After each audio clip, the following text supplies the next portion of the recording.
என் அன்பு மாணவர்களுக்கு வணக்கம். இது உங்கள் சரவணகுமார் சார். இன்னைக்கு கிளாஸில் நம்ம என்ன பார்க்க போகிறோம்னா இன்ஜினியரிங் மேத்தமெட்டிக்ஸ் 2 அதனுடைய சப்ஜெக்ட் கோட் வந்து 40022. அதனுடைய சிலபஸ்னுடைய அவுட்லைன் கொடுத்துருக்கேன். அதை தான் நம்ம இன்றைக்கி வந்து பார்க்க போகிறோம். ஒவ்வொரு யூனிட்னுடைய பேர் என்ன, அது கீழே வந்து என்னென்ன சப்டிவிஷன் இருக்குது, எந்த மாதிரி கொஷின்ஸ் எல்லாம் கேட்பாங்கன்னு சொல்லி நம்ம இன்றைக்கி வந்து நம்ம பார்க்க போகிறோம். நம்ம அதாவது என்னென்னா ஆல்ரெடி 5 யூனிட்டுக்கு வந்து பார்த்திங்கன்னா எவ்வளோ முடியுமோ சால்வ் பண்ணி பார்த்திங்கன்னா உங்களுக்கு நம்ம சேனலில் வந்து அப்லோட் பண்ணியிருக்கேன். நீங்கள் வந்து என்னென்னா ஒவ்வொரு யூனிட் வைஸாகவும் பிளேலிஸ்ட்டு க்ரியேட் பண்ணியிருக்கேன். ஒட்டுக்காகவும் இன்ஜினியரிங் மேக்ஸ் 2ன்னு சொல்லி பிளேலிஸ்ட்டு இருக்கும். நீங்கள் அதை கிளிக் பண்ணி நீங்கள் அதை பாருங்கள். அதில் போட்டிருக்கக்கூடிய சம்ஸ் எல்லாமே இம்பார்ட்டன்ட் சம்ஸ் தான். அதனால் ஒவ்வொரு யூனிட் வைஸாக கிளிக் பண்ணி பார்த்துட்டு நான் ஆல்ரெடி அப்லோட் பண்ணியிருக்கக்கூடிய ப்ராப்ளத்தை நீங்கள் பார்த்தாலே நீங்கள் வந்து பாஸ் பண்ணிடலாம். பட் வந்து என்னென்னா நீங்கள் நல்ல தரவாக ஒவ்வொரு யூனிட்டுக்கு இருக்கக்கூடிய எல்லா சம்ஸையும் நீங்கள் பார்க்கணும். ஒன்றையும் ஒரு சம்ஸ் கூட மிஸ் பண்ணக்கூடாது. சரி, வாங்க இந்த வீடியோஸ் நம்ம பார்க்கலாம். ஃபஸ்ட் யூனிட்டுடைய பேர் வந்து அனாலிட்டிக்கல் ஜியாமெட்ரி. தமிழில் வந்து பகுமுறை வடிவ கணிதம்னு சொல்லுவாங்க. அதில் வந்து 2 ஹெட்டிங் இருக்குது. 1.1 வந்து பார்த்தீங்கன்னா அனாலிட்டிக்கல் ஜியாமெட்ரி, 1.2 வந்து கோனிக்ஸ். செகண்ட் யூனிட் பார்த்தீங்கன்னா வெக்டர் அல்ஜிப்ரா. தமிழில் வந்து வெக்டர் இயற்கணிதம்னு சொல்லுவாங்க. அதுலேயும் வந்து பார்த்தீங்கன்னா 2 சப்டிவிஷன் இருக்குது. 2.1 வந்து பார்த்தீங்கன்னா வெக்டர் இன்ட்ரொடக்ஷன், அதாவது வெக்டருடைய அறிமுகத்தை கொடுத்துருப்பாங்க. 2.2 வந்து பார்த்தீங்கன்னா ப்ராடக்ட் ஆஃப் 2 வெக்டர்ஸ், இரு வெக்டர்களின் பெருக்கல்னு சொல்லி கொடுத்துருப்பாங்க. அடுத்து யூனிட் 3 பார்த்தீங்கன்னா தேர்ட் யூனிட் வந்து இன்டெகிரல் கால்குலஸ் 1. அதில் 3 சப்டிவிஷன் இருக்குது. 3.1 வந்து பார்த்தீங்கன்னா இன்டெகிரேஷன் டீகாம்போசிஷன் மெத்தட், அதாவது கூட்டல் அல்லது கழித்தலாக பிரித்து தொகையிடுதல்ங்கிறது தான் பார்த்தீங்கன்னா இதனுடைய மீனிங். 3.2 வந்து பார்த்துட்டிங்கன்னா method of integration by substitution. சரிங்களா, இது வந்து என்னென்னா பிரதியிடல் முறையில் தொகையிடல் சொல்லுவாங்க. 3.3 வந்து ஸ்டாண்டர்ட் இன்டெகிரல்ஸ், திட்ட தொகையிடல். சரிங்களா, இப்படி தான் வந்து 3வது யூனிட்டு. அதாவது நம்ம பாஸ் பண்ணுறதுக்கு 5 யூனிட்டில் வந்து ஏதாவது 3 யூனிட்டை நம்ம நல்லா படித்தாலே போதும், பாஸ் பண்ணிடலாம். அது எந்த யூனிட்டில் படிக்கலாம்னு சொல்லி இப்போ நான் சொல்கிறேன் உங்களுக்கு. இது முடிச்சதுக்கப்புறம் யூனிட் 4 வந்து பார்த்தீங்கன்னா இன்டெகிரல் கால்குலஸ் வந்து 2. இன்டெகிரல் கால்குலஸோட மீனிங் வந்து என்னென்னா தொகை நுண் கணிதம். இப்போ 4.1 என்ன கொடுத்துருக்காங்க பாருங்கள், மெத்தட்ஸ் ஆஃப் இன்டெகிரேஷன். அதில் வந்து என்னென்னா இன்டெகிரேஷன் பை பார்ட்ஸ் மெத்தட். இது வந்து என்ன, இன்டெகிரேஷன் பை பார்ட்ஸ் மெத்தட், பகுதி முறையில் தொகையிடல்னு அர்த்தம். அடுத்து பெர்னாலிஸ் ஃபார்முலா. சரிங்களா, அடுத்து வந்து என்ன, டெஃபினைட் இன்டெகிரல்ஸ்னால் வரையறுக்கப்பட்ட தொகையீடுகள். அடுத்து 5வது யூனிட் பாருங்கள், அப்ளிகேஷன் ஆஃப் இன்டெகிரேஷன். இதுலேயும் 3 சப்டிவிஷன் இருக்குது. 5.1 வந்து ஏரியா அண்டு வால்யூம். தமிழில் வந்து ஏரியானா பரப்பளவு மற்றும் வால்யூம்னா கன அளவு. பரப்பளவு மற்றும் கன அளவுங்கிறத 5.1.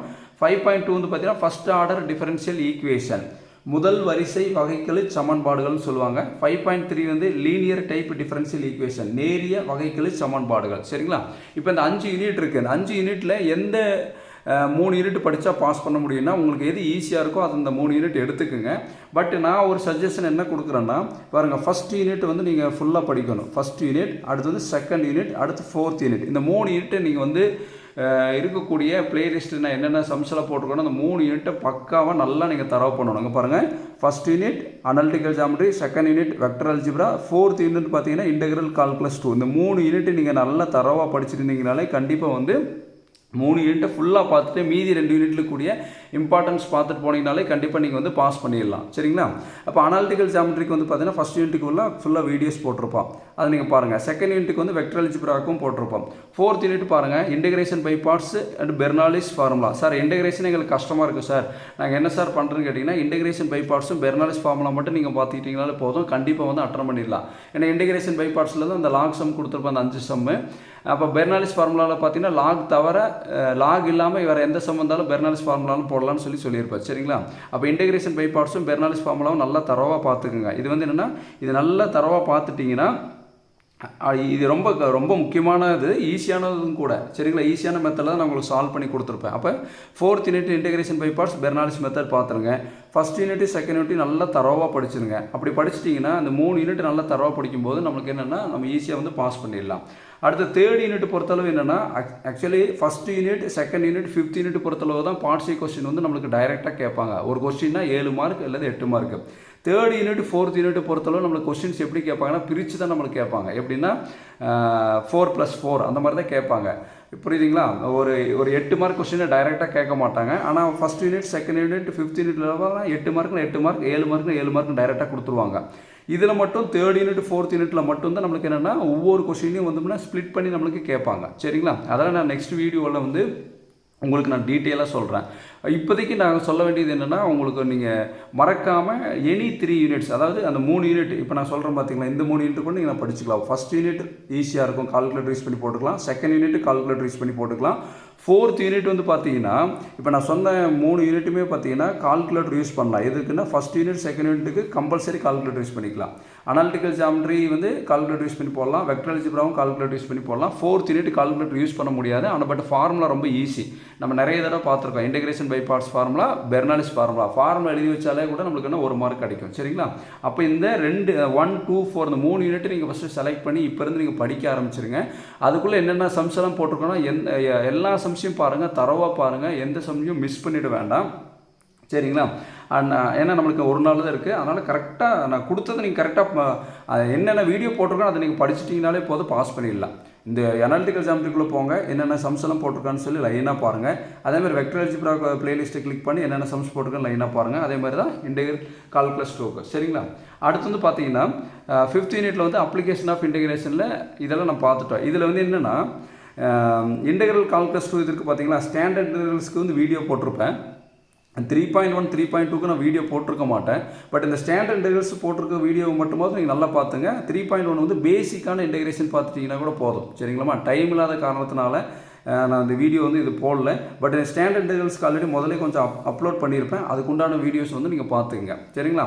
இப்போ அடுத்து 5th யூனிட்டுக்கு வந்து ஃபுல்லாகவே நம்ம வீடியோ வந்து அப்லோட் பண்ணியாச்சு. ஏரியா அண்ட் வால்யூமில் வந்து 3 புக் ஒர்க் இருக்கும். ஏரியாவில் வந்து பார்த்தீங்கன்னா 3 book work, area of circle, அடுத்து வந்து பார்த்தீங்கன்னா volume of sphere, volume of cone. ஏரியாவில் வந்து ஒரு புக் ஒர்க்கும், வால்யூமில் வந்து 2 புக் ஒர்க் இருக்கும். சரிங்களா?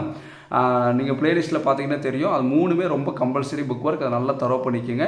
இப்போ ஃபஸ்ட் ஆர்டர் டிஃபரன்ஷியல் ஈக்குவேஷனுக்கும் நம்ம சம்ஸ் வந்து அப்லோட் பண்ணியாச்சு. லீனியர் டைப் டிஃபரன்ஷியல் ஈக்குவேஷனுக்கும் நம்ம வந்து சம்ஸ் வந்து அப்லோட் பண்ணியாச்சு. யூனிட் 5 வந்து ஃபுல்லாக வந்து அப்லோட் பண்ணியிருக்கேன். நீங்கள் வந்து என்னென்னா அந்த ஃபஸ்ட்டு இந்த 3 யூனிட்டை முடிச்சதுக்கப்புறம் இந்த அப்ளிகேஷன் ஆஃப் இன்டெகிரேஷன் இது வந்து பாருங்கள். இதில் இந்த 3 புக் ஒர்க் இருக்கும். நீங்கள் பாஸ் பண்ணோன்னா அந்த 3 புக் ஒர்க்கும் நீங்கள் நல்லா பார்த்துட்டு போகணும். ஏன்னா கொஸ்டின்ஸ் வந்து எந்த மாதிரி வேணாலும் வரலாம். அதனால் வந்து கொடுக்குற இப்போ என்னென்ன சொல்லிக்கணும் அதுக்கு நீங்கள் கரெக்டாக படிச்சுட்டு போகணும். 3 யூனிட்டை நல்லா படிங்க. 3 யூனிட்டை படித்ததுக்கப்புறம் ஏரியா அண்ட் வால்யூமினுடைய புக் ஒர்க் படிங்க. அப்போ இதில் வந்து first order differential equation, linear type differential ஈக்குவேஷனில் தெரியல சார்னு கேட்டிங்கன்னா நீங்கள் வந்து ஜஸ்ட் ஃபார்முலா மட்டுமாவது நீங்கள் பார்த்துங்க. அடுத்து ஸ்டாண்டர்ட் இன்டெகிரல்ஸுடைய இது பார்த்துங்க. சரியாம்மா? இப்போது சார் இல்லை சார் இதெல்லாம் ஓகே, எனக்கு இன்னும் இம்பார்ட்டன்ட் கொஸ்டின்ஸ் வேணும் அப்படின்னு கேட்டிங்கன்னா இது பாருங்களேன். இந்த நம்மளோட சேனலில் இந்த பிளேலிஸ்ட் வந்து நீங்கள் செக் பண்ணுங்கள். இந்த நேமில் தான் இருக்கும். Board exam 10 days challenge, board exam 10 days challenge, diploma maths 2 study plan சொல்லி இந்த பேரில் வந்து ஒரு பிளேலிஸ்ட்டு க்ரியேட் பண்ணியிருப்பேன். இந்த பிளேலிஸ்ட்டை நீங்கள் ஃபஸ்ட்டு நீங்கள் பாருங்கள். எப்படி board exam 10 days challenge, diploma maths 2 study பிளானுங்கிற ஒரு பிளேலிஸ்ட்டை வந்து க்ரியேட் பண்ணியிருக்கேன். ஆல்ரெடி இந்த 10 days சேலஞ்சில் வந்து பார்த்தீங்கன்னா முன்னாடியே வந்து பார்த்தீங்கன்னா மேக்ஸ் 2 வந்து பார்த்தீங்கன்னா 10 நாளில் எப்படி படிக்கிறதுங்கிற ஒரு ஸ்டடி பிளான் கொடுத்துருக்கேன். அதில் ஒரு இம்பார்ட்டன்ட் பார்ட்ஸ் கொஸ்டின்ஸ் எல்லாமே முதல்ல நான் ஆல்ரெடி அப்லோட் பண்ணியிருக்கேன். இந்த வீடியோ நீங்கள் பார்த்தீங்கன்னா உங்களுக்கு வந்து கிளியர் ஐடியா கிடைக்கும். இதில் நிறைய எக்ஸ்பிளைன் பண்ணியிருப்பேன். அதனால் இந்த பிளேலிஸ்ட்டை, இந்த நேமில் இருக்கக்கூடிய பிளேலிஸ்ட்டை நீங்கள் கிளிக் பண்ணி அந்த 10 daysக்கு உண்டான வீடியோஸ் வந்து பாருங்கள். ஒரு 10 வீடியோ போட்டிருப்பேன். அதை நீங்கள் பார்த்தீங்கன்னா கண்டிப்பாக நாளைக்கு எக்ஸாமுக்கு வந்து உங்களுக்கு யூஸ்ஃபுல்லாக இருக்கும். இப்போ நான் சொல்ல வருதுன்னா 3 யூனிட் நல்லா தரவாக படிக்கணும். First unit, second unit, 4th unit 3 unit நல்லா தரவாக படிச்சுட்டு 5th யூனிட்டில் அந்த புக் ஒர்க் இருக்குது பார்த்தீங்களா? 5th யூனிட்டில் இந்த புக் ஒர்க், ஏரியா அண்ட் வால்யூமினுடைய புக் ஒர்க், அட்லீஸ்ட் ஃபார்முலாவாவது தெரிஞ்சு வச்சுக்கோங்க. ஏரியான்னு என்ன, வால்யூம் என்ன, அதெல்லாம் தெரிஞ்சு வச்சுக்கோங்க. Area and volume book work கண்டிப்பாக வந்து கேட்பாங்க, மாற்றி கேட்டுட்ருக்காங்க. சப்போஸ் புக் ஒர்க் கேட்கலைன்னா ஏரியாவோட ஏரியா கண்டுபிடிக்கிற மாதிரி, வால்யூம் கண்டுபிடிக்கிற மாதிரி சம்ஸ் கேட்பாங்க. ஜஸ்ட்டு ஃபார்முலாவாவது எழுதி வச்சிடலாம். இதில் எல்லாம் ஃபார்முலா பார்த்துங்க, ஸ்டாண்டர்ட் இன்டெகிரல்ஸ், அவ்வளோதான். மெயின் இந்த 3 யூனிட் நல்லா தரவு பண்ணிட்டாலே நீங்கள் வந்து என்னென்னா நீங்கள் பாஸ் பண்ணிடலாம். நெக்ஸ்ட்டு வீடியோவில் வந்து பார்த்தீங்கன்னா உங்களுக்கு 3 யூனிட் படிச்சிங்கன்னா எவ்வளோ மார்க் வருங்கிறதெல்லாம் வந்து உங்களுக்கு வந்து அப்லோட் பண்ணுறேன். இந்த வீடியோ உங்களுக்கு பிடிச்சிருந்தா லைக் பண்ணுங்கள், ஷேர் பண்ணுங்கள். Thank you students.